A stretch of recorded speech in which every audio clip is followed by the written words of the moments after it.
Muito bem, vamos lá. Deixa eu só posicionar meu Kindle aqui por desencargo de consciência. Nós vamos todos, eu acredito que todos tenham lido, né, o capítulo 3, que é um capítulo bem interessante. O tema, o título do capítulo é um título também interessante, que é Os Degredados. Então, a gente, seguindo o que a gente está acostumado, quem quiser falar, é só levantar a mãozinha aí que a gente dá a palavra. O capítulo ele já começa com Humberto de Campos nos falando que o grande júbilo, né, que tinha tomado conta de todas as entidades que se reuniam ali, que eram os trabalhadores do Senhor, né? Ele com o descobrimento da nova terra, ele deixa bem claro que essas entidades elas já haviam vencido essas questões íntimas, essas questões que nós ainda temos grandes dificuldades e que elas estavam edificadas nas lições do Cristo, né? Então eram entidades e espíritos que, através dos seus esforços, do trabalho através de algumas reencarnações e do seu esforço íntimo mesmo, do aprimoramento, elas já tinham conquistado aí algumas virtudes e já se consideravam, assim, entidades um pouco mais elevadas. Além disso, ele fala que a Terra, neste momento, ela estava, assim, saturada, então, de energias divinas. Então, o planeta, não só a nova Terra ali, né, ela estava recebendo uma energia tão grandiosa e era tantas energias divinas, não só vindo do Cristo, mas vindos de todas as esferas mais altas, de todos os, imagino eu, né, que Humberto não fala isso, mas eu imagino que de outros espíritos crísticos, de outros governadores planetários, enfim, né, de toda essa pleiade de espíritos aí que auxiliam a Deus, né, na construção do universo, né, no avanço aí da humanidade e entre outras civilizações. Aí Humberto ele fala assim: no além ouviam-se as melodias evocadoras da Galileia, fecunda e agreste antes das lutas arrasadoras das cruzadas que lhe talharam todos os campos, transformando num montão de ruínas. Afigurava-se que a região dos pescadores humildes, que conheceu bastante assinalados os passos do Divino Mestre, se havia transplantado igualmente para o continente novo dilatada em seus suaves contornos. Aí eu vou projetar aqui, deixa eu só desligar aqui, que eu sempre esqueço no WhatsApp, e eu vou projetar aqui para vocês, só um minutinho.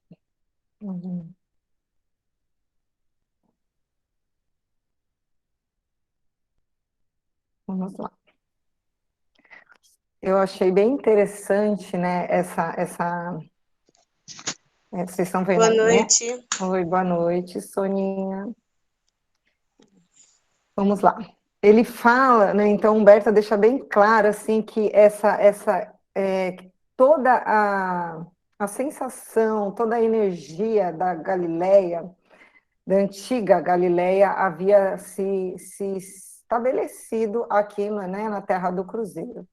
E aí eu trouxe aqui para vocês, só para a gente relembrar, né, a região que era a Galileia, que era essa região toda aqui, né, tinha todas essas cidades, Betsaida, Carfanaum, Genezaré, Magdala, Tiberíades, Nazaré, que a gente conhece bastante, e aqui a divisa, né, o Mar da Galileia, ou o Lago de Tiberíades, ou o Mar de Genezaré, né, a gente conhece por três nomes.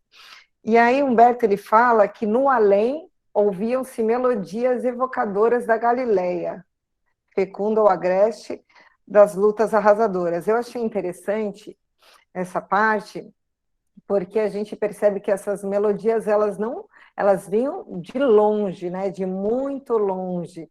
E eu não sei se vocês sabem, mas a maioria o povo da Galileia ali, na sua grande maioria, eles eram judeus, né? Eram espíritos que seguiam a religião judaica. E todas as orações judaicas, elas são em formas de música, elas são cantadas mesmo, né? Então, eu, não, eu acredito que ele queria nos dizer que existia no além uma prece muito fervorosa, de louvor mesmo, de agradecimento, como o Juliano fez agora no começo do nosso estudo, mas de forma cantada, né? E essas preces, elas emanavam das dimensões mais altas, né? Daqueles espíritos que conviveram ali diretamente com Cristo, aqueles espíritos que conheciam com muita intimidade, como Humberto de Campos fala, né, os passos do mestre. Então, eram os espíritos dos apóstolos, dos seguidores do Cristo, de todas essas pessoas que tiveram convívio direto com Jesus. Essas melodias, elas eram não só ouvidas, mas sim sentidas, né, emocionalmente, por quem participou, né, deste momento. Pode falar, Ju. Uma coisa também importante que eu anotei aqui é que essas melodias, né, ele coloca um marco divisório. Tudo estava harmônico, tudo estava exaltando a figura do Cristo, né, o Evangelho do Cristo, estava indo tudo muito bem naquela região. O que aconteceu? Ele coloca antes das lutas arrasadoras, né, e aí das cruzadas. Antes das cruzadas, tudo parecia estar indo muito bem. Porém, com a chegada das cruzadas, em nome do Evangelho, em reconquistar Jerusalém, em nome do Evangelho, usando a figura do Cristo, parece ter, vamos dizer assim, minguado algumas das energias, né, dessas canções, desses hinos, destes louvores puros e realmente harmoniosos com o Evangelho. Então, quando eu estava lendo isso, eu estava pensando exatamente nessa situação. Assim, parece que todo aquele ambiente lá da Galileia estava impregnado, né, que recebeu a presença do Cristo encarnado e depois com seus continuadores. Estava realmente imantado com essas energias, com esse magnetismo. Tudo aquilo, com as cruzadas, era como se aquilo fosse, ou foi, diminuído a intensidade, abafado. E tudo isso estava agora, nesse instante, com a chegada, né, com essa chegada dos portugueses, com o descobrimento do Brasil, com tudo dando certo, pela condução de Elil, e aí o próprio Cristo vem até aqui a parte espiritual do Brasil, né, nos ares espirituais do Brasil, como se essas esperanças reacendessem a mesma chama que havia na Galileia, agora aqui na Terra, né, no Brasil, na Terra do Cruzeiro. Exatamente, Ju.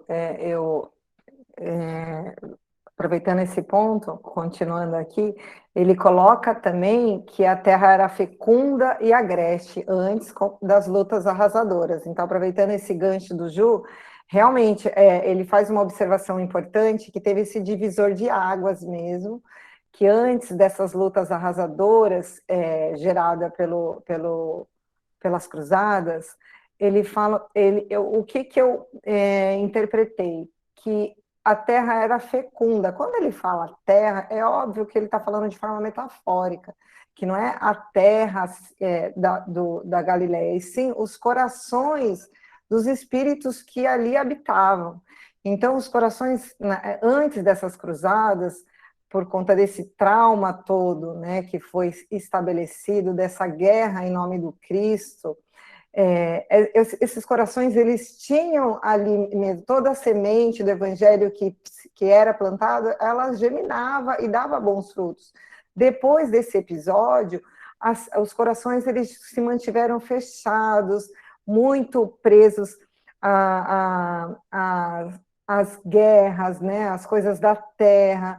enfim, ali o Cristo ele não via mais possibilidade de pelo menos naquele momento, de florescer, né, de gerar nenhum tipo de boa nova, né, que o seu evangelho ali, ele não tinha realmente mais espaço dentro dos corações do povo que habitava ali, diferente do tempo de quando ele andou, né, entre esses pescadores mais humildes. E aí Humberto fala também que afigurava-se que a região dos pescadores humildes, que conheceu bastante assinalados os passos do Divino Mestre, se havia transplantado igualmente para o continente novo.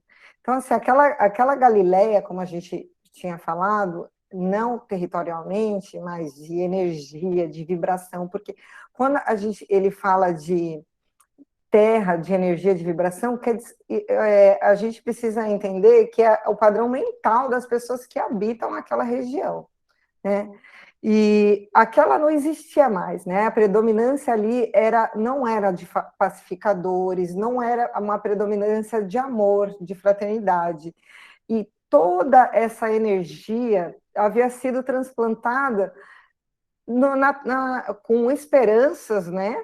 Essa semente na terra do cruzeiro, que é o Brasil, né? E a gente sabe que também, como na Galileia, nos cabe, né, um trabalho intenso de aprimoramento, de busca, né, pela nossa redenção. E a gente precisa seguir esse exemplo que é Jesus para conseguir fazer com que essa semente do Evangelho, para que essa árvore que foi transplantada aqui dê bons frutos. Deixa eu só ver mais um pouquinho. Exatamente. E assim, como ele dá um exemplo aqui, que esses pescadores humildes conheceu os passos, né, de Jesus. E assim, para mim ficou muito claro que a gente precisa, assim como esses pescadores da Galileia, é, seguir, conhecer. Como é que a gente pode conhecer, né, esses passos do Cristo? Nos conhecendo, né? Só fazendo mesmo um trabalho profundo de autoconhecimento, porque é assim que a gente vai começar a compreender o que nós somos seres divinos, assim como Jesus, e que nós temos uma capacidade de crescermos espiritualmente, de seguirmos esses passos divinos rumo à perfeição, rumo à nossa redenção. Então vamos lá. E aí Humberto de Campos, ele fala que uma alegria paradisíaca reinava em todas as almas, então, que comemoravam o advento da pátria do Evangelho. E aí chega, né, quando o Cordeiro de Deus se faz presente e fala: complacente sorriso lhe bailava nos lábios angélicos e suas mãos liriais empunhavam largo estandarte branco, como se um fragmento de sua alma radiosa estivesse ali dentro, transubstanciado, naquela bandeira de luz que era o mais encantador dos símbolos de perdão e concórdia.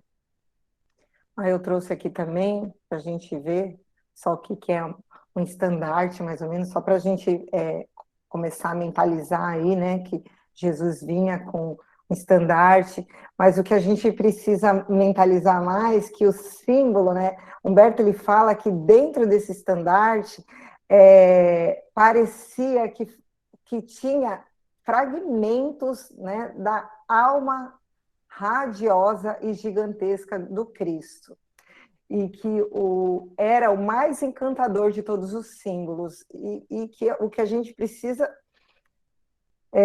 prestar atenção é o que esse estandarte representava, que era o símbolo de perdão e concórdia. A bandeira que representaria a pátria do Evangelho, que é de perdão e de concórdia, o que isso quer dizer, né?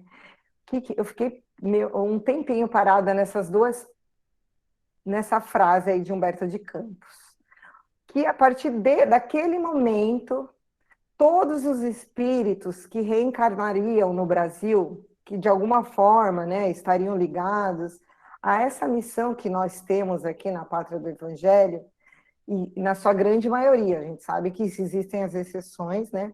São irmãos devedores perante a lei de Deus.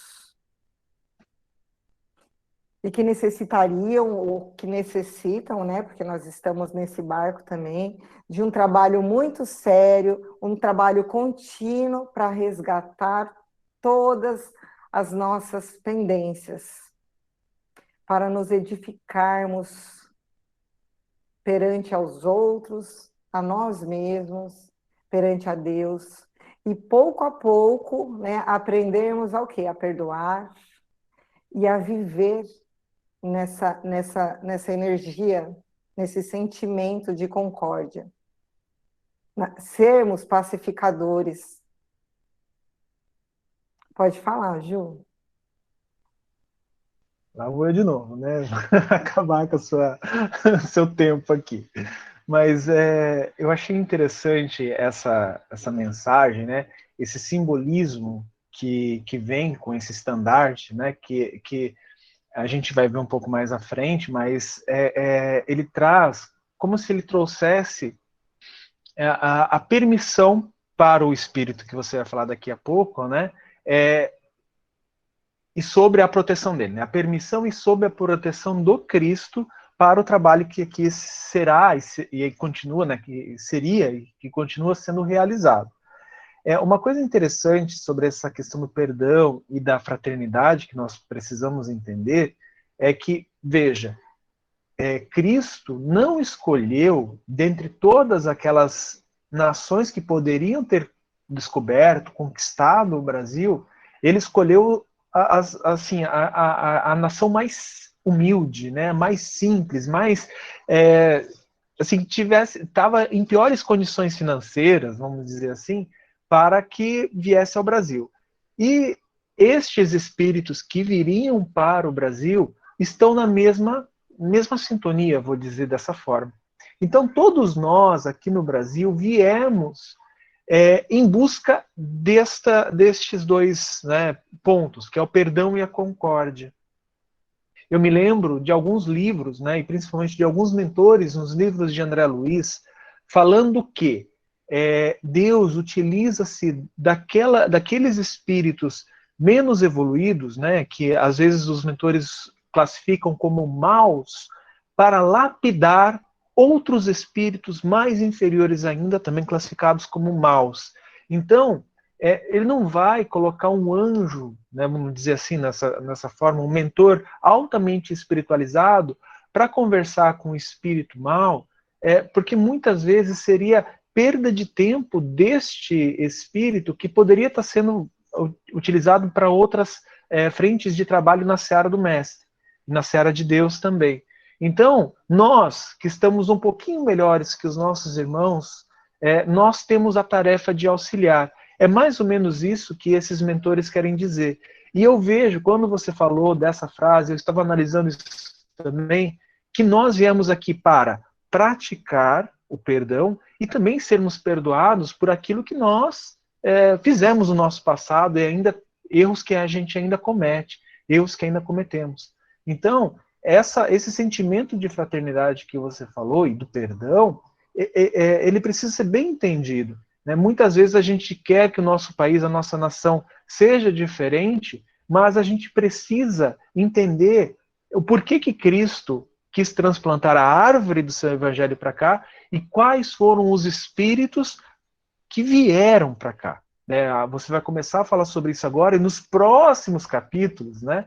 Eu não vou dar spoiler, a gente vai ver outros tipos de espírito, outra situação que nos leva, né, que soma a essa nossa conta aqui, a essa percepção, essa observação. Exatamente, Ju, muito bem apontado.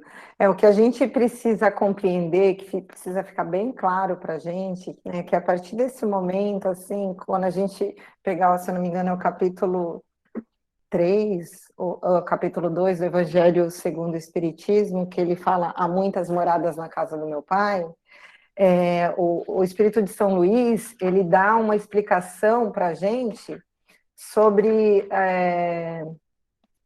quais são os tipos de mundos, né? E ele deixa bem claro qual é o tipo do nosso planeta, né? Que é um mundo de expiação e provas. Mas, enfim, o que precisa ficar bem claro para a gente é que Jesus olhou para o Brasil e falou assim: aqui eu vou colocar, vai ser um grande hospital de almas, de espíritos que já caminharam comigo em algum momento e faliram, estão doentes da alma e necessitam, né, expurgar, né, trabalhar e se empenhar.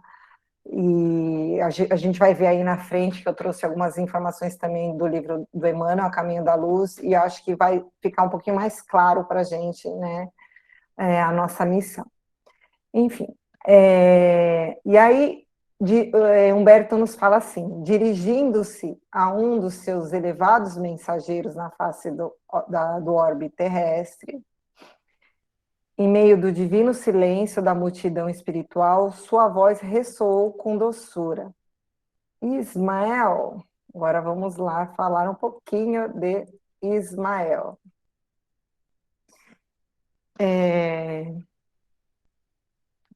Antes, rapidinho, só para quebrar o gelo, que eu falei só para o Juliano. Não sei se todos sabem, mas meu marido é judeu. E eu falei assim para ele: Uri, vocês vão entender por que a piada. Eu montando esse slide, falei: você tem alguma coisa a acrescentar sobre Ismael? Ele olhou para mim e falou assim: quem é Ismael? Eu falei: mas é um judeu do Paraguai mesmo, porque não é possível. Eu não vou ter que ficar te ensinando quem é Ismael. Mas vamos lá, brincadeira à parte, coloquei aqui mais ou menos uma explicação. Pode falar, cara. Ó, rapidinho, tá? Acho que você tá mais judia do que ele. Sempre fui, cara, sempre fui. Vamos lá. Ismael foi o primeiro filho de Abraão, nascido de uma escrava egípcia. Só para vocês entenderem, Abraão, ele recebeu a visita do anjo de Deus, que falou que eles teriam um filho e que esse filho seria, assim, o que seria o patriarca, o que ajudaria a montar a civilização israelita, o povo escolhido. E só que Abraão já era um senhor de idade e Saraí, que a gente conhece como Sara, né? Ela, sua esposa, além de ser estéril, ela também já tinha uma idade avançada. Eles, para obedecer a Deus, né, à vontade de Deus, o que eles fizeram? Saraí resolveu falar assim: não, Abraão, vou pegar uma escrava minha e você casa-se com ela, porque naquela época era comum, né, ter mais do que uma mulher, e assim a gente vai estar, né, cumprindo a vontade de Deus. Então, foi isso que Abraão fez, né? Ele casou com a Arã, se eu não me engano, vai aparecer o nome dela aqui, com Agar, desculpa, Arã é a irmã dele, e teve esse filho que foi Ismael. Porém, né, ele era o principal herdeiro de Abraão, mas perdeu essa posição quando Isaac nasceu, porque depois de um tempo o anjo de Deus veio e falou assim: gente, né, calma, vocês querem apressar as coisas? Calma. E aí Sara finalmente engravidou e nasceu Isaac. Ismael também foi pai de 12 tribos, que eu vou mostrar depois para vocês. Bom, Deus prometeu a Abraão que ele teria um filho, mas Saraí, que era estéril, já contei isso, ofereceu a escrava Agar para ser sua segunda esposa. Isso está tudo em Gênesis, tá? Se vocês quiserem, está tudo explicadinho lá. Vou passar aqui. Então, Abraão se casou, ela engravidou, e quando ela descobriu que estava grávida, Agar, ela tratava Sara com desprezo, e por ser estéril. Então, Sara maltratou Agar. Aí fica essa descrição aqui, que a gente não sabe o quanto que isso é 100%, né? Que a gente não pode interpretar assim. Enfim, rolou uma confusão entre Saraí, a primeira mulher de Abraão, com a escrava, e a escrava fugiu, né? A Agar fugiu para o deserto, e no desespero, lá, grávida ainda, Deus começou a chorar, a pedir clemência, porque lá no deserto, sem nada, né? Deus falou com ela e falou que o filho dela se chamaria Ismael e que teria muitos descendentes também. E pediu para que ela voltasse para a tribo, e ela voltou, começou a tratar bem Sara e teve seu filho. Depois de alguns anos, Sara engravidou de Isaac, e quando chegou 7 anos, o desmamou. Esses anos aí também a gente não sabe, porque os anos eles contavam diferente.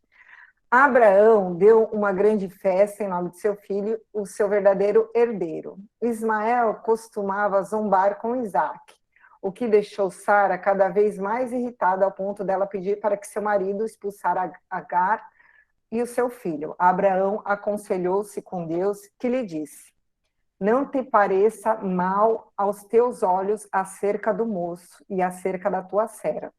Em tudo em que Sara te diz, ouve a sua voz, porque em Isaque será chamado a tua descendência, mas também do filho da serva farei uma nação, porquanto é tua descendência. Isso também está em Gênesis. Enfim, Abraão acabou mesmo dando algum dinheiro para Agar, e Agar sumiu no deserto com Ismael. Eles foram expulsos da tribo, ele atendeu aí o pedido de Saraí, né, de Sara, e nós sabemos, eu já coloquei aqui, né, que depois disso, Ismael, assim como Isaac, né, porque não sei se vocês sabem, o povo de Israel ele foi composto por 12 tribos, né, e Ismael também casou-se com Esau, que vocês vão ver que é filha de Isaac. Olha a confusão, né? Roda, roda e você cai sempre, você acaba sempre. E no fim ele acabou, aí depois Abraão ficou doente, ele voltou e fez as pazes ali e enterrou seu pai. Mas só para a gente entender, todos eram herdeiros, vieram de Terá, que é pai de Abraão, que casou com Agar, e com Sara, que também é pai de Naor e de Arã. E de Abraão vieram Ismael, que deu origem aos ismaelitas, aos árabes, ao povo árabe, né? E de Isaac, que casou com Rebeca, veio Esau, a filha de Ismael casou com Esau, gente, desculpa, voltando aqui, e vieram o povo edominitas, o povo judeu, e israelitas, enfim, a gente percebe que da mesma família, segundo a Gênese, né, vieram todos a origem aqui da civilização. Ah, então alguém quer acrescentar, os professores de história?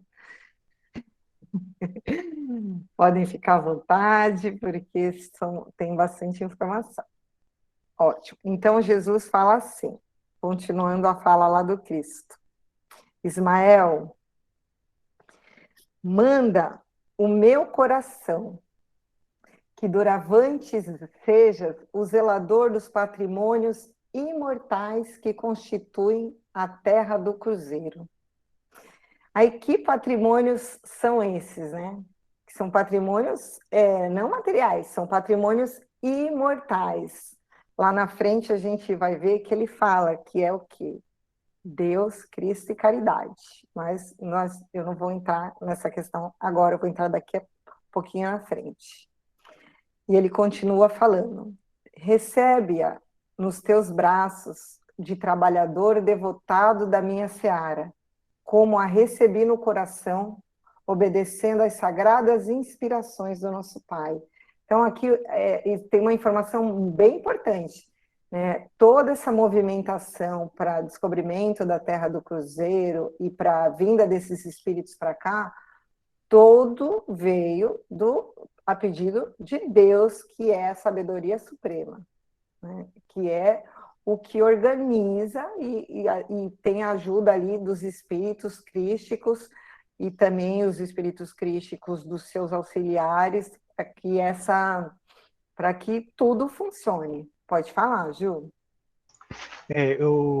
Como a gente estava conversando, né, você mandou aquela reflexão, eu estava pensando sobre isso também quando eu estava lendo. A questão que a gente fala assim, nossa, então Cristo recebeu essa ordem direto de Deus, né? Só que a gente não pode ter a interpretação infantil, eu vou dizer dessa forma, de achar que Deus é um velhinho que foi e passou, olha, passou um bilhete, um e-mail, um WhatsApp para Jesus, né? Olha, faz isso. Aqui no texto mesmo, ele já não deixa dúvida, né? Ele como recebi no coração. Né? Então, assim, isso que ele recebeu, que Cristo recebeu, ele recebeu, eu vou colocar dessa forma, porque eu não tenho outra maneira de expressar, como intuição, como algo vindo diretamente de Deus.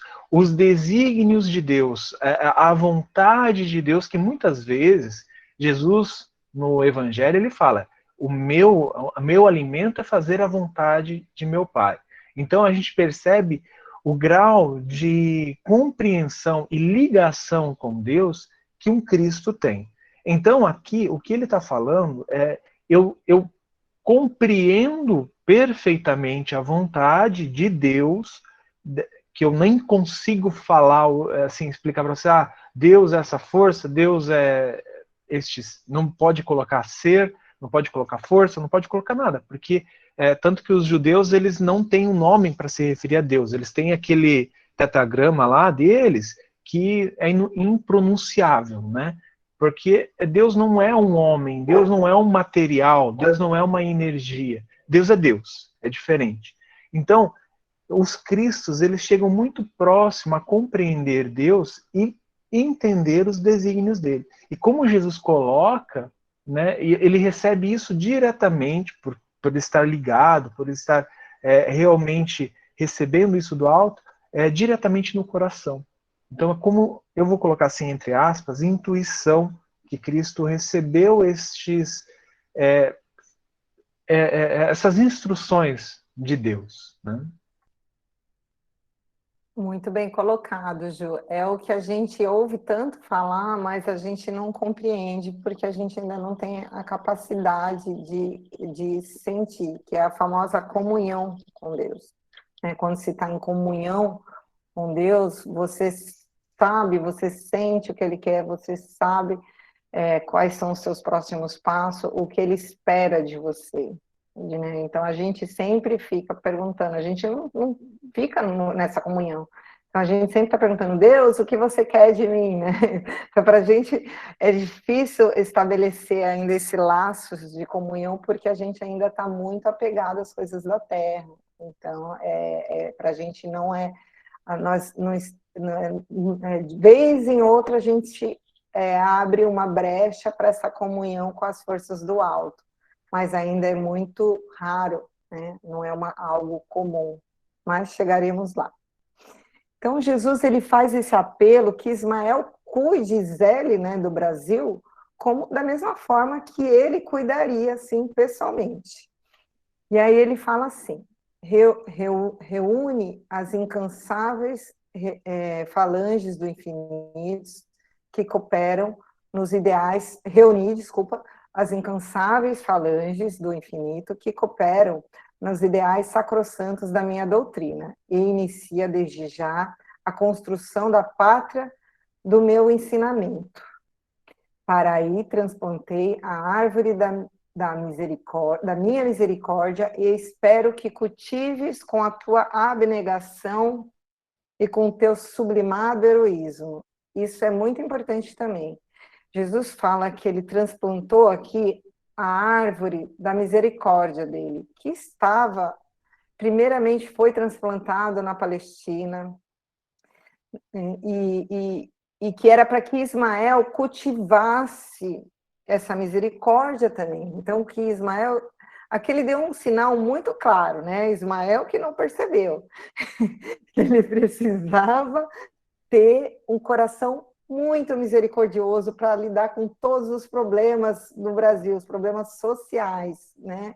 Os problemas emocionais que enfrentaria. E ele destaca assim esse heroísmo, porque Ismael ele foi realmente, né, um espírito quando ele andou aqui na Terra, que ele teve muita força, ele teve que se resignar junto com a mãe dele aí, para poder reconstruir a vida dele. Ele continua: ela será a doce paisagem dilatada do Tiberíades, que os homens aniquilaram na sua voracidade de carnificina. Guarda este símbolo de paz e escreve na sua imaculada pureza o lema da tua coragem, do teu propósito de bem servir a causa de Deus. E, sobretudo, lembra-te sempre de que estarei contigo no cumprimento dos teus deveres, com os quais abrirás para a humanidade dos séculos futuros um caminho novo, mediante a sagrada revivência do cristianismo. Eu destaquei aqui revivência, porque aqui ele deixa muito claro para a gente o que é revivenciar. É experimentar, vivenciar novamente o momento que nós já vivemos. Então, nós já passamos por isso. Nós já vivemos o cristianismo de forma sem compreendê-los. Não vou dizer de forma equivocada, mas sem compreensão do que era realmente o Evangelho de Jesus. Quando eu falo Evangelho, são os seus ensinamentos, a forma como ele vivia. Então, aqui Jesus estava depositando os espíritos, trazendo para cá, todos esses espíritos que já tinham vivenciado essa experiência do cristianismo, do Evangelho, mas não compreenderam, né? Não captaram ali a mensagem. Eu fui procurar um texto de Emmanuel para falar sobre essa revivência do cristianismo. E aí eu quero trazer aqui para vocês, para a gente ler, e depois a gente continua aqui a mensagem do Cristo. No livro Construção de Amor, no capítulo 13, ao segundo século, Emmanuel nos fala assim: o primeiro século do cristianismo conheceu suplícios inovidáveis quais foram a crueldade de Tibério, a demência de Calígula, a insânia de Nero, a perseguição indiscriminada, a matança nos circos, a ferocidade dos algozes enrijecidos e insensatos, a condenação sem processo, a escravidão absoluta, a humilhação sistemática, a injúria e o martírio. Ainda assim, milhões de criaturas encontraram o justo caminho da consagração pessoal ao Senhor, suportando heroicamente a flagelação e o insulto, o menosprezo e a morte, para formarem com o próprio exemplo as bases do mundo em que a evolução do direito e da ordem, do progresso e da solidariedade preside a civilização do Ocidente, que, apesar da estigma da devassidão e da guerra, ainda é a esperança para a vitória da luz. O primeiro século do Espiritismo, que restaura os valores da Boa Nova, é bafejado por excelsas conquistas quais sejam os louros da independência religiosa, a justiça das nações mais cultas do globo, o aprimoramento industrial, a crescente extensão da fraternidade, o banimento do cativeiro, o respeito às liberdades públicas e privadas, a inviolabilidade do lar, a dignificação do trabalho, o avanço luminoso da inteligência que tateia a estratosfera e desce às profundezas do mundo atômico. É por esse motivo que nós, os espíritas de agora, cristãos igualmente redivivos, com mais amplos fatores de segurança, somos convocados à redenção da Terra, competindo-nos, porém, para isso, não mais o ânimo firme do contato com as feras e cruzes, escárnios e fogueira, mas sim a coragem varonil de vencermos a treva cristalizada conosco, em forma de indiferença e ociosidade, orgulho e rebeldia, instalando através do serviço e da educação o entendimento e o amor em nós mesmos, a fim de que o reinado do Cristo fulgure entre nós para sempre. Então a gente percebe com esse texto maravilhoso de Emmanuel, né, que para mim ficou muito claro, né, que a boa nova, o pedido de Jesus, a nossa missão aqui, né, como espíritas ou como simpatizantes, enfim, como cristãos, como ser humano, é justamente de vencermos essa treva que está cristalizada dentro de nós mesmos e que foi fruto do nosso plantio, né? Fruto das nossas escolhas equivocadas, do nosso erro, da nossa conduta errada e da nossa ignorância. Humberto de Campos ele deixa bem claro para a gente aqui que nós vivemos tudo isso, já vivemos o cristianismo e não compreendemos, assim como, né, muitos que estavam ali do lado do próprio Cristo não compreenderam, nós também não compreendemos. E estamos aqui agora vivenciando essa oportunidade. Mas vamos continuar ao texto.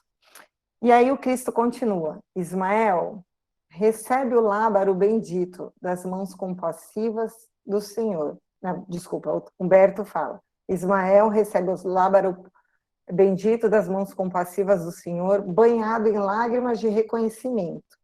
E como se entrar em ação o impulso secreto de sua vontade, eis que a nívea bandeira tem agora uma insígnia na sua branca substância, em uma tinta celeste, inscrevera o lema imortal: Deus, Cristo e caridade.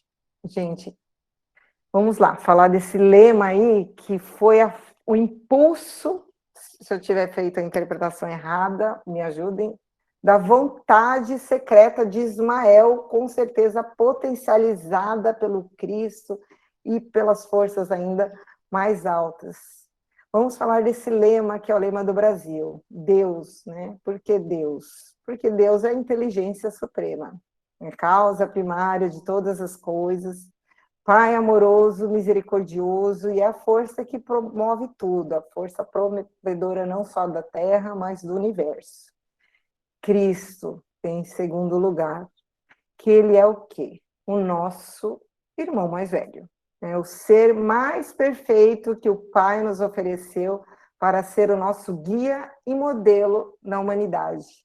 E ainda assim, permanece bem próximo da gente, né? E caridade, que trata-se do quê? A caridade, a gente pode olhar como essa chama que deixa a nossa alma viva. Como os espíritos já nos trouxeram, fora dela não há salvação. Em sua verdadeira assim, acepção, conforme entendia, né, que a gente acredita que entendia Jesus, pelo menos da forma como ele nos ensinava, a caridade trata-se da indulgência, da benevolência e do perdão das ofensas. Lembra lá? Perdão e concórdia. E esses conceitos, essa bandeira aí de Ismael, eles devem ser conceitos da nossa vida. Deve ser um roteiro que nós devemos seguir para conquistar essa verdadeira fraternidade aí que Jesus espera de nós. A gente precisa entender que o programa de Ismael não é só o programa de Ismael, é o nosso programa, né? É o programa onde a doutrina espírita também tem se alicerçado como consolador prometido por Jesus. Essa bandeira aí que Jesus entregou para Ismael tem que ser uma bandeira viva nos nossos corações. Sabe? Agora que a gente tem esse conhecimento, tem que ser essa bandeira: Deus, Cristo e caridade. Porque quando a gente tem o coração caridoso, a gente não faz mal para nós e para ninguém, né? A gente tenta alicerçar as nossas vidas perante a lei de Deus. Alguém quer complementar alguma coisa? Vamos lá. E aí Humberto fala assim para a gente: todas as almas ali reunidas entoam um hosana melodioso e intraduzível à sabedoria do Senhor do Universo. São vibrações gloriosas da espiritualidade que se elevam pelos espaços ilimitados, louvando o artista inimitável e o matemático supremo de todos os sóis e de todos os mundos. Então era um salmo de louvor, assim, né, a Deus, né, por essa grandiosidade que é o nosso mundo, que é o nosso universo. Então, Ismael, acompanhando, né, um grande exército de espíritos, que Humberto deixa bem claro que eram espíritos redimidos e luminosos. Ele desce à Terra, então, assim, tudo isso estava acontecendo lá no alto, né? Ele desce à Terra, onde será o Brasil, e ele deixa bem claro que aqui seria a sua oficina de trabalho, né? E que trabalho que Ismael está tendo, né, gente? Enfim, aí Humberto começa a relatar um episódio da história, não só, né, da história, não só o Brasil, mas parece que, eu até conversando com a Clara, quando eu estive lá, ela falou que muitos países, assim, que eram novos, muitos lugares que eram descobertos, eles eram utilizados para prisões, né, para exilar mesmo alguns prisioneiros, desafetos políticos, enfim, né? Então, eles aproveitavam dessas regiões inóspitas na época, com o intuito também de povoar, né? Não só de isolar o prisioneiro, mas também com o intuito de povoar, né, essas regiões. Então, ele fala que 2 degredados do rei Dom Manuel I destinou ao exílio, e aí ele relata aquele episódio de Afonso Ribeiro, que era... Eu não me aprofundei muito aqui, porque eu acho que o intuito do livro não é esse, mas que os dois eles tinham sido degradados de Portugal e foram enviados para o Brasil. Eu dei uma pesquisada bem leve, parece que na carta de Caminha, ao retomar de viagem para as Índias, né, após tocar a terra brasileira, Pedro Álvares Cabral deixou em terra 2 degredados, ele fala. Um deles é Afonso Ribeiro e o outro teria sido João de Tamor, sobre o qual nada se sabe, para andarem com os índios e saber do seu viver e de suas maneiras. Então, também não era... Eles queriam saber como é que as coisas funcionavam aqui. Vamos lá, enviar essas 2 cobaias, porque imagina, não dá nem para imaginar como que era, né, aquela época. Afonso, ele fala que foi condenado por culpas de morte, né? Então ele era acusado de ter cometido algum crime, e parece que ele era criado de um certo João de Tello e estava para casar com uma moça chamada Helena, que ficou desiludida e acabou se tornando religiosa. E segundo o registro de Valentim Fernandes, um tabelião real da época, os 2 degredados permaneceram 20 meses aqui no Brasil, na Terra. E ao regressaram, eles contaram tudo o que havia aprendido no convívio com os índios e provavelmente, portanto, né, que eles tenham sido... Mas existe um grupo de historiadores que falam que eles foram resgatados pela expedição de Gonçalo Coelho em 1501 ou 1502.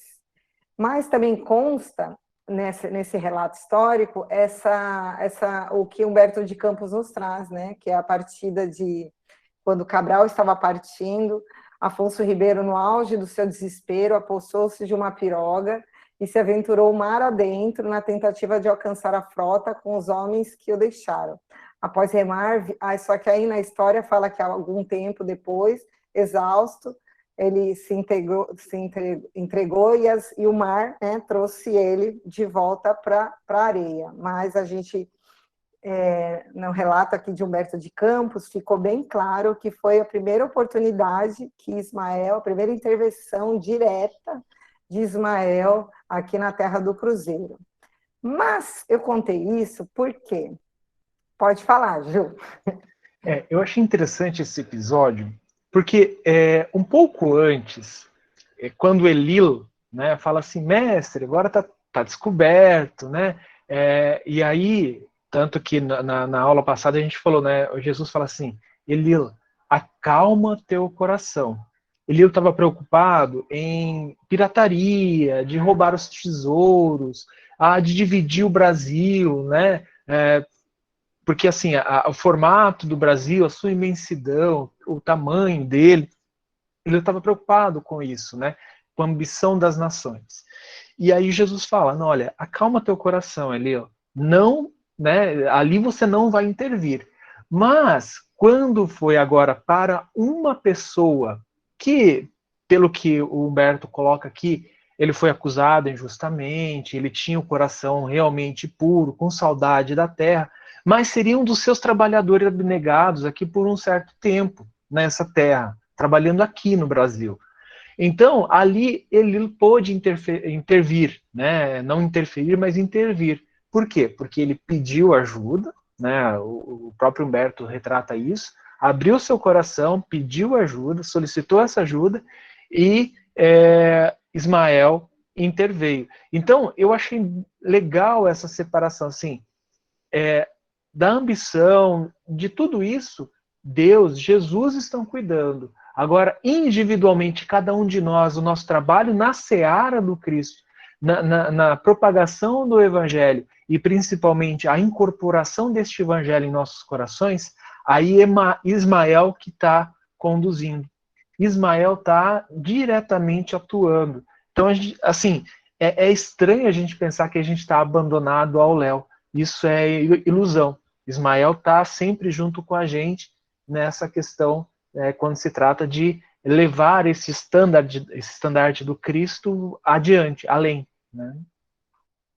Exatamente, Ju. E eu achei interessante também que essa história, porque quando a gente começa o capítulo, o título do capítulo Os Degredados. E aí dá a impressão que se você não lê com os olhos de ver, né, e dá a impressão que Humberto de Campos queria somente contar a história, que o capítulo tem como título a história desses dois degredados de Portugal. Mas eu destaquei isso por quê?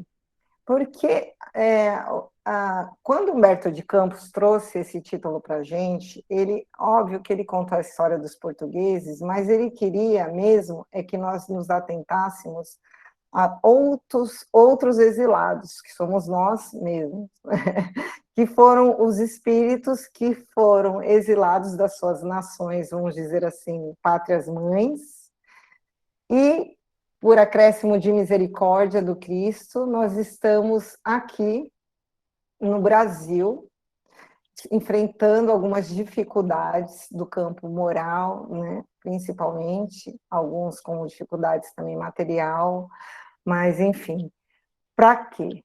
Para nos aprimorarmos. Fomos enviados para cá com o intuito de que nós aprendamos uma série de questões que a gente vai ver agora com que eu vou trazer aqui para vocês. Não está acabando ainda, tá? A gente tem bastante coisinha ainda, porque só nessa parte aqui a gente vai ficar que quando Humberto fala assim: primeiramente surgiram os índios, que eram os simples de coração.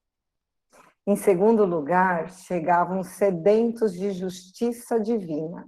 Deixa bem claro, né? Justiça divina. E mais tarde viriam os escravos com a expressão dos humildes e dos aflitos, para a formação da alma coletiva de um povo bem-aventurado por sua mansidão e fraternidade. Naqueles dias longínquos de 1500, já se ouviu no Brasil os ecos acariciadores do Sermão da Montanha. Gente, eu falei para o Juliano, eu falei para a minha irmã também, eu rodo, giro, o mundo acaba, o mundo volta, e eu estou sempre no Sermão do Monte. Eu não aprendi, eu estava lá e não aprendi nada, eu devia estar causando, que tudo que acontece na minha vida está ligado ao Sermão da Montanha. Mas vamos lá. Eu vou trazer aqui para vocês o que eu achei muito interessante, essa informação que Humberto de Campos nos dá. Eu já fiz, até por questão de curiosidade mesmo, de saber o porquê que essa aflição do Sermão do Monte está sempre, né, me seguindo, ou eu que estou seguindo, provavelmente, o Sermão do Monte. Eu já fiz uma palestra sobre o Sermão da Montanha, sobre as bem-aventuranças, para falar a verdade. E aí eu busquei lá na minha palestra antiga e também busquei em outras informações algo para a gente refletir. Vamos lá.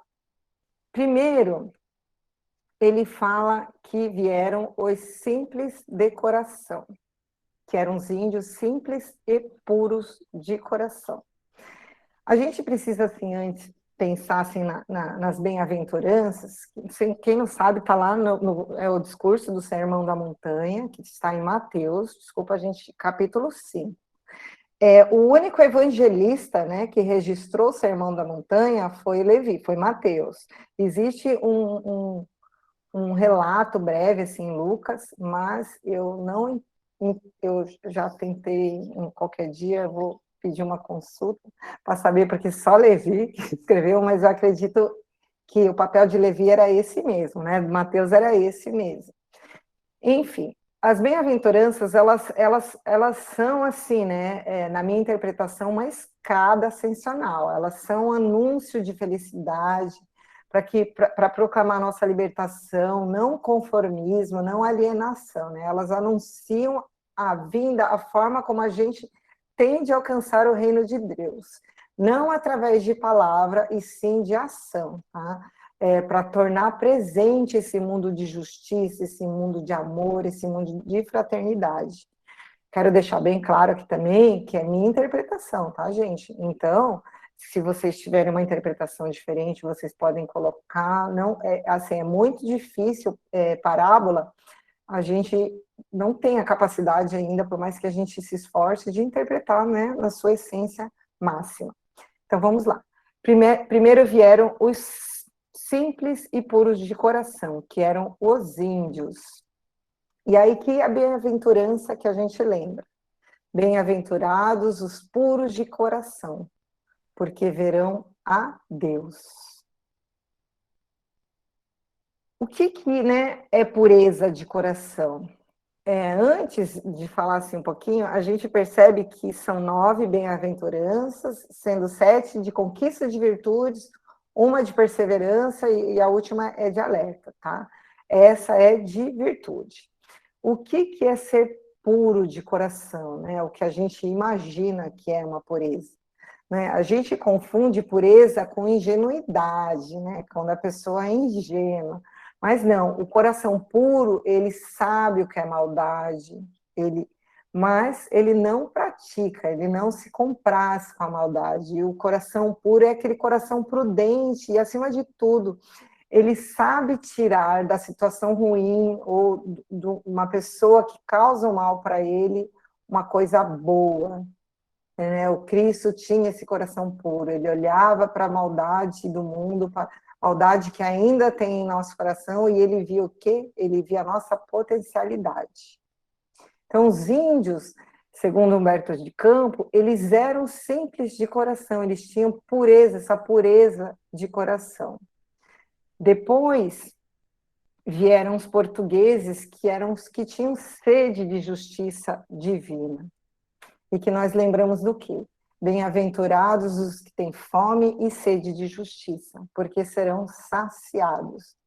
Essa, eu acho que é a bem-aventurança assim, mais difícil para nós, assim, de interpretar, né? Porque a gente faz uma confusão danada entre justiça e vingança. Porque a gente, para fazer justiça, só sendo Deus, né? Porque só Deus que tem a capacidade ali de julgar, e mesmo tendo essa capacidade de julgar, ele não faz, né? Ele não julga. No contexto das bem-aventuranças, né, o que é a pessoa que tem fome e sede? São aqueles que desejam, que anseiam a justiça plena, a justiça do reino de Deus. Se a gente for pensar em uma palavra fundamental nas bem-aventuranças e no Evangelho de Mateus, que são aquelas que têm um sentido comum, é assim, de dar a cada um o que pertence, o que é seu. Essa é a justiça plena, ou seja, a cada um segundo as suas obras. Então, assim, os portugueses, pelo que Humberto de Campos nos relata, eles tinham essa sede de justiça divina. Eles trabalhavam e eles se empenhavam mesmo a gente sabendo que eram por coisas materiais, por fins, enfim, mas eles tinham essa compreensão, eles tinham essa sede de que o trabalho deles fosse saciados por Deus, de alguma forma. E Humberto fala também que os africanos vieram como os humildes e os aflitos. E aí aqui a gente percebe duas bem-aventuranças, uma de virtude, que é a humildade, e uma de resignação. Quando ele fala, bem-aventurados os humildes e os pobres de espíritos, porque deles é o reino dos céus. E bem-aventurados os que choram, ou os aflitos, dependendo da interpretação, porque serão consolados.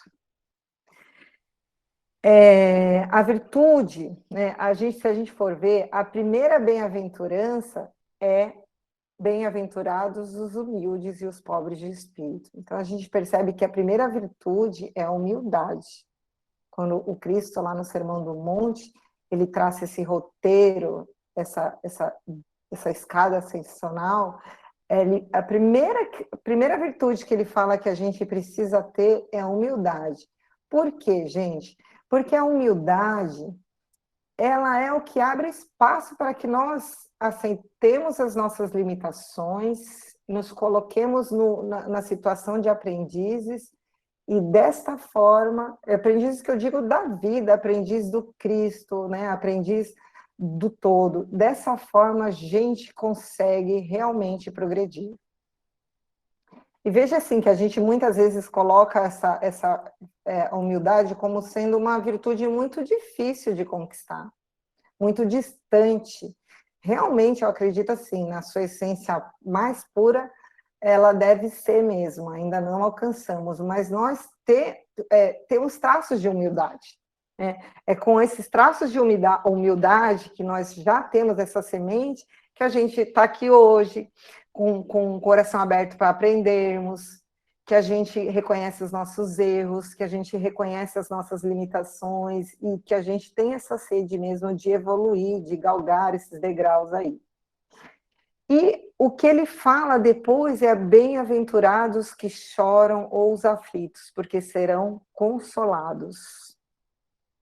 Nós precisamos olhar esse choram, né, simbolizado com sofrimento, né, com resignação, que é aquela pessoa e a pessoa, assim, é tão interessante isso, que Humberto fala que os africanos, eles eram humildes, por isso eles eram bem-aventurados os que choram, por isso que eles eram os resignados, porque não tem como ser resignado sem humildade. Aquela pessoa que não tem humildade, ela não entende o sofrimento. Não estou falando que eles não se rebelavam, que eles aceitavam. Não, gente, é óbvio que precisava até se rebelar para poder sair dessa situação. Mas, na sua grande maioria, eles entendiam o sofrimento. Eles sofrem, mas eles buscam compreender o motivo por eles estarem passando por aquela situação. Quando nós não temos humildade, nós olhamos para o sofrimento e nos vitimizamos. Né? Nós nos vitimizamos e acreditamos que Deus é algoz, que Ele está sendo injusto. E é preciso ter muita humildade para se resignar, para compreender o papel que você está vivenciando neste momento. E para compreender, acima de tudo, que existe uma justiça divina, né, e que você, de alguma forma, está buscando a sua redenção, independente da forma, da situação, do grupo familiar, do que você está convivendo, do que você está passando naquele momento. E aí Humberto de Campos, ele fala o quê? Que todo esse grupo de espíritos, eles seriam utilizados para a formação da alma coletiva de um povo bem-aventurado, para sua mansidão e fraternidade. Achei essa informação bem interessante também, por quê? Por quê? Bem-aventurados os mansos e os pacíficos. Por quê? Porque eles herdarão a terra. Nós sabemos que a Terra está passando já há muitos anos pelo processo de transição planetária e que será um planeta sairá de expiações e provas e será um planeta regenerado. Muitos de nós nos enganamos achando que o reino de Deus, que nós viveremos na sua plenitude, em outros mundos somente. Não, o dia chegará que a Terra será um mundo perfeito e que nós viveremos o reino de Deus também com a sua plenitude aqui. A mansuetude, gente, é a capacidade de lidar com as adversidades sem se enfurecer, sem se revoltar. É ter condição de lidar com o sofrimento, sabendo que tudo tem a sua hora adequada, a sua forma de agir, seu modo de agir. Ser manso e ser pacífico é lidar com o mal sem devolver. Interessante essa abordagem do Humberto de Campos, essas informações que ele nos traz.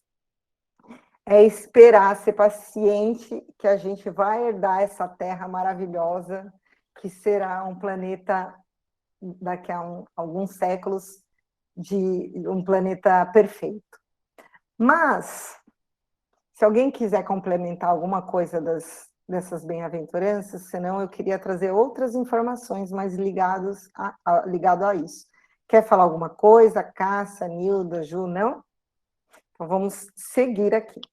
Eu fiquei assim com essas informações todas na minha cabeça, e aí eu fui lá ao livro do Emmanuel, que eu não sei se todos leram, mas devem ler, que é o chamado A Caminho da Luz.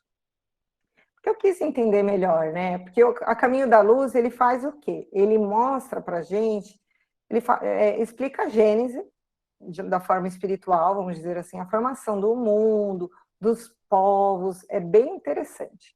Então, no capítulo 21, que é o título Época de Transição, Emmanuel fala assim para a gente. Peraí, gente, sorry, só esqueci aqui, mas eu já falei para vocês, é que está tão bonitinho o slide, né? Herdarão a terra. Mas vamos lá. No capítulo 21, ele fala assim, o título do capítulo 21 é Refúgio não, Época de Transição, aí é Refúgio da América. O capítulo é maior, eu trouxe só as partes que nos interessam. Emmanuel fala assim, considerando o movimento das responsabilidades gerais e isoladas. Eu deixei isso bem destacado. Por quê? Porque nós sabemos que existe um comprometimento ou karma, como algumas pessoas gostam de utilizar, coletivo, que é do país, da cidade, enfim.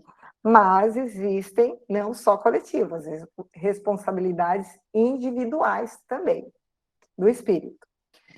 Então, vamos lá. O plano invisível sobre a orientação de Jesus conduzia para a América, não só aqui, tá? Para a América do Norte, lembrando que eles falaram no começo também, né? Continente americano, todos os espíritos sinceros e trabalhadores que não necessitassem de reencarnações no mundo europeu, onde indivíduos e coletividades se prendiam cada vez mais na cadeia das existências das provações expiatórias. Então, assim, ele deixa bem claro, né, que esses espíritos que já tinham vivido, assim, experiências ali e não tinham mais a necessidade de reencarnações, não se prendiam mais à Europa, nem coletivamente e nem para resgatar questões individuais. Para o hemisfério do Novo Mundo, afluíam todas as entidades conclamadas à organização do progresso futuro. Muitas dessas personalidades haviam adquirido o senso de fraternidade e da paz. Depois de muitas lutas no antigo continente, exaustas de procurar a felicidade nos limites estreitos dos sentimentos exclusivistas, sentiam no íntimo as generosas florações de reformas edificantes, compreendendo a verdadeira solidariedade na comunidade universal. Foi por essa razão que, desde os primórdios, as organizações políticas do continente americano se tornaram baluartes da paz e de fraternidade para o orbe inteiro. É que a permanência no seu solo e nas luzes ocultas do seu clima social era considerada por todos os espíritos como uma bênção de Deus em face das sucessivas inquietações europeias. Então, aqui a gente observa uma informação importante. Não vieram também esse grupo de espíritos que já estava, como diz Emmanuel, florescendo, né? A compreensão de solidariedade, de fraternidade, de entendimento, né? E eles já não necessitavam mais reencarnar na Europa. E eles encaravam a reencarnação na América, no continente, né, da América, como uma bênção de Deus para retomar a reencarnação sem essas prisões, sem essas dificuldades que a Europa tinha naquela época. Então, não vieram só, assim, gente que, né, muito, já veio um pessoalzinho assim, não, um pouquinho melhorado, vamos lá. Continuando, no capítulo 23, que é Independência Política da época, não, peraí, não, estou confuso. Independência política da época, Emmanuel continua falando assim: a maioria dos povos do planeta, acompanhando o curso dos acontecimentos, procurou eliminar os últimos requisitos do absolutismo dos tronos, aproximando-se dos ideais republicanos ou instituindo regime constitucional com a restrição dos poderes dos soberanos. A América, destinada a receber as sagradas experiências da Europa para a civilização do futuro, busca aplicar os grandes princípios dos filósofos franceses à sua vida política, caminhando para as mais perfeitas emancipação. Seguindo o exemplo das colônias inglesas, os 4 vice-reinados da Espanha procuraram lutar pela sua independência. No México, os patriotas não toleraram outra soberania além da própria, e no Sul, com a ação do Bolívar e com as deliberações do Congresso de Tucumã, em 1816, proclamava-se a liberdade política das províncias da América Meridional. O Brasil, em 1822, erguia igualmente o seu brado de emancipação com Dom Pedro I, sendo digno de notar-se o esforço do plano invisível na manutenção da sua integridade territorial, como o Juliano já falou, quando toda a zona sul do continente se fracionava em pequenas repúblicas, atento à missão do povo brasileiro da civilização do porvir. E eu vou continuar mais um pouquinho, deixa eu só ver aqui o que eu tenho, se eu tenho mais alguma coisa, vamos lá. E aí, ele fala assim, a América do futuro, e o futuro. Deixa eu só fechar um negocinho aqui, gente. Ele fala assim, embora compelida a participar das lutas próximas pelo determinismo das circunstâncias de sua vida política, a América está destinada a receber o cetro da civilização e da cultura na orientação dos povos porvindouros. Em torno dos seus celeiros econômicos, reunir-se-ão a experiências europeias, aproveitando o esforço penoso dos que tombaram na obra da civilização do Ocidente para a edificação do homem espiritual, que há de sobrepor-se ao homem físico do planeta, no pleno conhecimento dos grandes problemas do ser e do destino. Então, aqui, Emmanuel deixa muito claro, né, quem foi que veio para cá, o que aconteceu, qual que foi a nossa queda, né, que a gente deixou o homem físico, né, as coisas da terra se sobressair, e os que, apesar, o cabedal de experiências que nós tivemos no passado, na Europa, né, farão com que a gente agora tente edificar esse homem espiritual. Para esse desiderado grandioso, apresta-se o plano espiritual no afã da elucidação dos nobres deveres continentais. O esforço sincero de cooperação no trabalho de construção da paz não é aí uma utopia, como na Europa saturada pelos preconceitos multisseculares. Nos campos exuberantes do continente americano estão plantadas as sementes de luz da árvore maravilhosa da civilização do futuro. Então, a gente observa que Emmanuel traz assim, informações preciosas para a gente, né, de qual foi a composição do continente americano, tanto dos Estados Unidos, do México, de todos, né, não só do Brasil, mas a gente sabe também da importância que tem, o papel fundamental que tem o nosso país, né, nessa missão. Se ninguém quiser completar com mais nada, eu queria trazer mais um trechinho desse mesmo livro. Alguém quer falar alguma coisa? Para a gente finalizar. Com um pedido encarecido para que a gente não...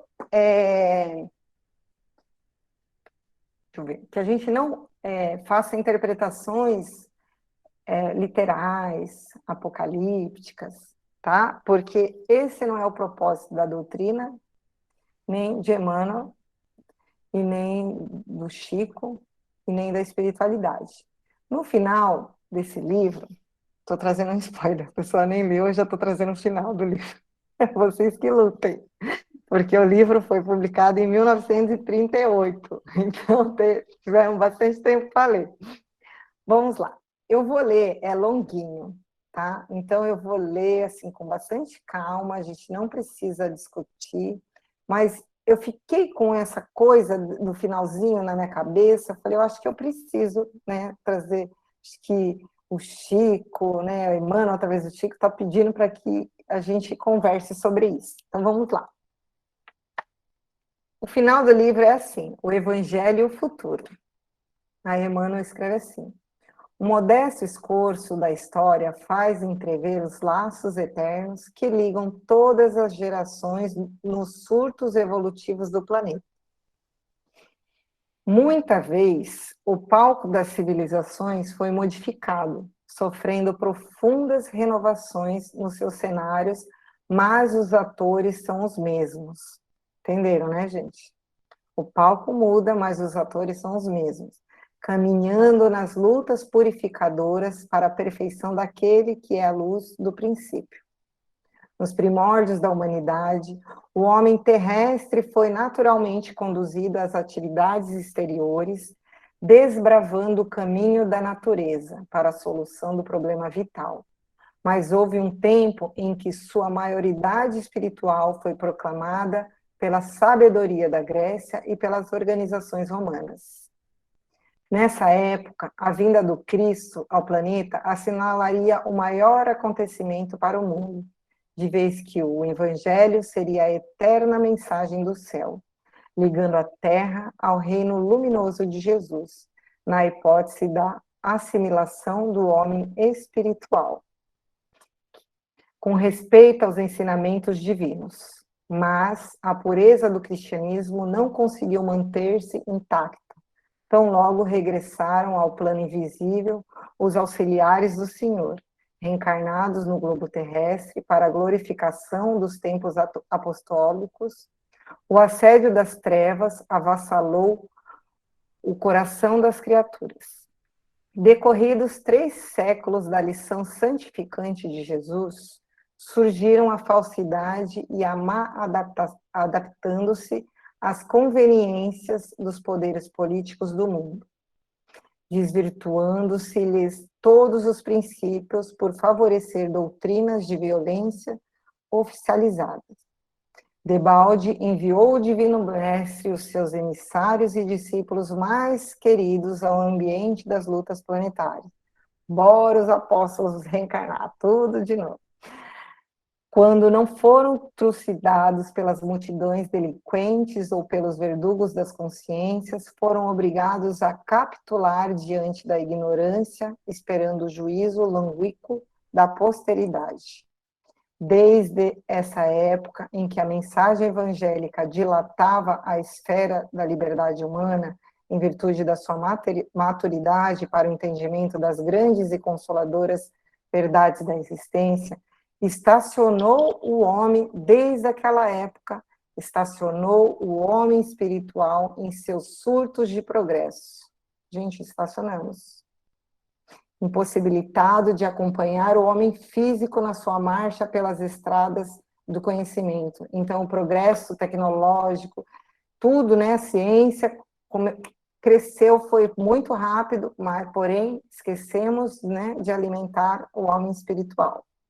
É por esse motivo que, ao lado dos aviões poderosos e da radiotelefonia, que ligam todos os continentes e países da atualidade, indicando os imperativos das leis de solidariedade humana, vemos o conceito de civilização insultado por todas as doutrinas de isolamento, enquanto os povos se preparam para os extermínios e para a destruição. É ainda por isso que, em nome do Evangelho, se perpetram todos os absurdos nos países ditos cristãos. A realidade é que a civilização ocidental não chegou a se cristianizar. Gente, isso é muito importante. Na França, temos a guilhotina, a força na Inglaterra, o machado na Alemanha e a cadeira elétrica na própria América da fraternidade e da concórdia. Isto para nos referirmos tão somente às nações supercivilizadas do planeta. A Itália não realizou a sua agressão à Abissínia em nome da civilização cristã do Ocidente? Não foi em nome do Evangelho que os padres italianos abençoaram os canhões e as metralhadoras da conquista? Em nome do Cristo, espalharam-se nestes 20 séculos todas as discórdias e todas as amarguras do mundo. Mas, isso foi em 1938. É chegado o tempo de um reajustamento de todos os valores humanos. Se as dolorosas expiações coletivas preludiam a época dos últimos ais do Apocalipse, a espiritualidade tem de penetrar as realizações do homem físico, conduzindo-as para o bem de toda a humanidade. O Espiritismo, na sua missão consoladora, de Consolador Prometido, é o amparo do mundo neste século de declives da sua história.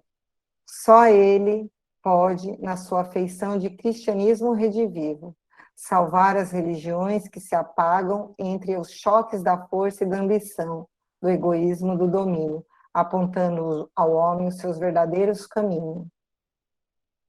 No seu manancial de esclarecimentos, poder-se beber a linfa cristalina das verdades consoladoras do céu, preparando-se as almas para a nova era. São chegados os tempos em que as forças do mal serão compelidas a abandonar as suas derradeiras posições de domínio nos ambientes terrestres, e os seus últimos triunfos são bem o penhor de uma reação temerária e infeliz, apressando a realização dos vaticínios sombrios que pesam sobre o império perecível. Ditadores, exército, hegemonias econômicas, massas versáteis e inconscientes, guerras inglórias, organizações seculares passarão com a vertigem do pesadelo. Gente, tudo vai passar. A vitória da força é uma claridade de fogos no artifício. Toda a realidade é a do Espírito. E toda a paz é o entendimento do reino de Deus e da justiça. O século que passa efetuará a divisão das ovelhas do imenso rebanho. O cajado do pastor conduzirá ao sofrimento na tarefa penosa da escolha e da dor se incumbirá do trabalho que os homens não aceitaram por amor. Então, que a gente não aceitou por amor, uma tempestade de amarguras varrerá toda a terra. Por isso que eu falei para a gente não levar. Esse era um momento, até dei uma pesquisada, né? Aqui para frente, ele fala dessa profunda névoa, era um momento que o planeta estava muito problemático, né? Os nazistas eles já estavam fazendo as suas incursões matando, prendendo o povo judeu, né? Muita gente acha que foi só a Segunda Guerra só foi estopim, né? Toda a organização ali do Hitler começou, né, em 1923, se eu não me engano. Opa, vamos lá. Os filhos de Jerusalém, todos nós, de todos os séculos, devem chorar, contemplando essas chuvas de lágrimas e de sangue que rebentarão das nuvens pesadas de suas consciências enegrecidas. Condenada pelas sentenças irrevogáveis dos seus erros políticos e sociais, a superioridade europeia desaparecerá para sempre, como o Império Romano entregando à América o fruto de suas experiências, com vistas à civilização do porvir. Vive-se agora na Terra um crepúsculo a qual suceder a profunda noite na idade. Então, é aquele momento que eu falei que a Terra estava vivendo um momento mesmo muito difícil. E o século XX compete a missão do desfecho desses acontecimentos espantosos. E aí eu não vou entrar nesse detalhe, eu acho que vocês têm que ler o livro, depois ver lá que foi essa reunião que teve aí dos cristos planetários, que a gente nem foi convidado, mas aqui a gente... para decidir, né, o que rumo que a Terra ia tomar, foi concedida aí por Jesus. Jesus pediu uma moratória de 50 anos para a sociedade terrestre, porque estava vivendo um momento muito difícil. E aí, como a gente pode perceber, deu certo, né? Estamos aqui. E aí, só para finalizar, ele fala: vide também as respostas, aí explicando algumas respostas de Emmanuel, né, sobre os acontecimentos. Eu achei bem legal que o Chico, que Emmanuel fala assim: não nos detenhamos na expressão física dos acontecimentos. A gente precisa entender que o Apocalipse não é físico, é moral, né? A humanidade não vai mais aguentar essa falta de moral, essa conduta equivocada, e vai entrar nesse processo aí de renovação. E aí ele fala assim: acontecimento da natureza espetacular na transformação do plano em que estamos estagiando. Todavia, os operários humildes do Cristo, ouçamos a sua voz no âmago da nossa alma. Bem-aventurados os pobres, porque o reino de Deus lhe pertence. Bem-aventurados que têm fome de justiça, porque serão saciados. Aquilo lá que a gente viu que Humberto nos trouxe. Bem-aventurados aflitos, porque chegará o dia da consolação. E bem-aventurados pacíficos, porque irão a Deus, verão a Deus, herdarão a terra. Sim, porque depois da treva surgirá uma nova aurora. Luzes consoladoras envolverão todo o orbe regenerado no batismo do sofrimento. O homem espiritual unido ao homem físico para a sua marcha gloriosa no ilimitado. E o espiritismo terá retirado dos seus escombros materiais a alma divina das religiões, que os homens perverteram, ligando-os no braço acolhedor do cristianismo restaurado. Trabalhemos por Jesus, ainda que a nossa oficina esteja localizada no deserto das consciências. Todos somos os chamados ao grande labor, e o nosso mais sublime dever é responder aos apelos do escolhido. Revendo os quadros da história do mundo, sentimos um frio cortante nesse crepúsculo doloroso da civilização ocidental. Lembremos a misericórdia do Pai e façamos as nossas preces. A noite não tarda, e no bojo de suas sombras compacta, não nos esqueçamos de Jesus, cuja misericórdia infinita, como sempre, será a claridade imortal da alvorada futura, feita de paz, de fraternidade e de redenção. Gente, desculpa o textão, mas é que eu achei muito condizente com o nosso estudo de hoje. Acho que Emmanuel nos traz nesse livro, eu até estou relendo ele aos poucos, eu leio um capítulo que a gente vai estudar e releio, vou procurar lá no A Caminho da Luz, e eu acho que vocês poderiam fazer isso também, mesmo não lendo, porque é um livro grandioso, que traz informações maravilhosas sobre o nosso propósito, por que estamos aqui, de onde viemos, e o que temos que fazer, aí ele não fala, né? Isso é só a nossa consciência. É isso, meus queridos. Já passei 2 minutos aí, me desculpem. Se alguém quiser, vou abrir rapidinho 2 minutinhos para se alguém quiser falar alguma coisa.